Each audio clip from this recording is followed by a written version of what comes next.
মেহেরপুরবাসী, আসসালামু আলাইকুম। আপনারা সবাই ভালো আছেন? দেরি হওয়ার কারণে আসলে আমাদের এই সংগঠনে আপনারা সবাই উপস্থিত হয়েছিলেন, ধন্যবাদ। এবং প্রোগ্রাম কিছু দেরিতে শুরু হওয়ার কারণে আসলে ক্ষমা প্রার্থী। আমাদের সামনে উপবিষ্ট আছে, আপনারা সবাই জানেন 24 গণপ্রতনের যে এক দফার ঘোষক আমাদের বিপ্লবী আহ্বায়ক জাতীয় নাগরিক পার্টি জননেতা নাহিদ ইসলাম, এবং সেই সাথে উপস্থিত আছেন আপনাদের সড়ক পরিচিতন্য আকর্ষণ নেতা দক্ষিণাঞ্চলের মুক্তি সংগঠক হাসান আব্দুল্লাহ, এবং আরো আমার পাশে উপস্থিত আছেন মুখ্য সংগঠক উত্তরাঞ্চল আপনাদের সবার প্রিয় সাইফুলাম ভাই। সেই সাথে আছে আমার পাশে প্রার্থী যারা আপু, আমার পাশে আরো মৃত আপু আছে, নিভা আপু আছে, জিনা আপু আছে। আমাদের সংক্ষিপ্ত পরিচয় করে দিলাম।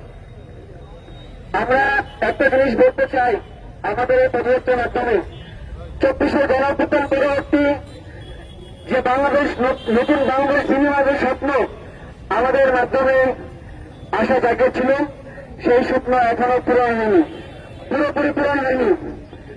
আমরা 24 গণহত্যা চালিয়েছিল, সেই গণহত্যার বিচার এখনো পাইনি, গণহত্যার বিচার এখনো হয়নি। এবং 24 গণহত্যার মাধ্যমে দিয়ে বাংলাদেশের যে সংস্কারের পথ আমরা দেখতে পেয়েছিলাম, সেই সংস্কার হয়নি। যতদিন পর্যন্ত গণহত্যার বিচার এবং প্রয়োজনীয় সংস্কার, এবং আমরা দীর্ঘ 17 বছর যে নির্বাচনে আমাদের অধিকারে ভোট আমরা দিতে পারিনি, সেই গণপরিষদ নির্বাচনের দাবিতে আমরা এখনো দেখেছি যে সেই সুযোগ আমাদের করে দেওয়া হচ্ছে না। এই জন্য বিচার, সংস্কার এবং গণপরিষদ নির্বাচন, যতদিন এই তিনটা দাবি মানুষের আকাঙ্ক্ষা পূরণ না হবে, ততদিন আমাদের এই জুলাই চলবে। চলবে কিনা বলো? আপনারা থাকবেন সাথে?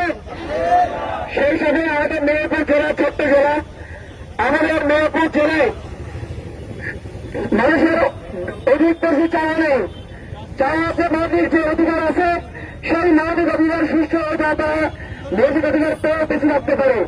এর মতো এমন বিষয় চিকিৎসা আমাদের মেহেরপুর জেলাতে হসপিটাল আছে,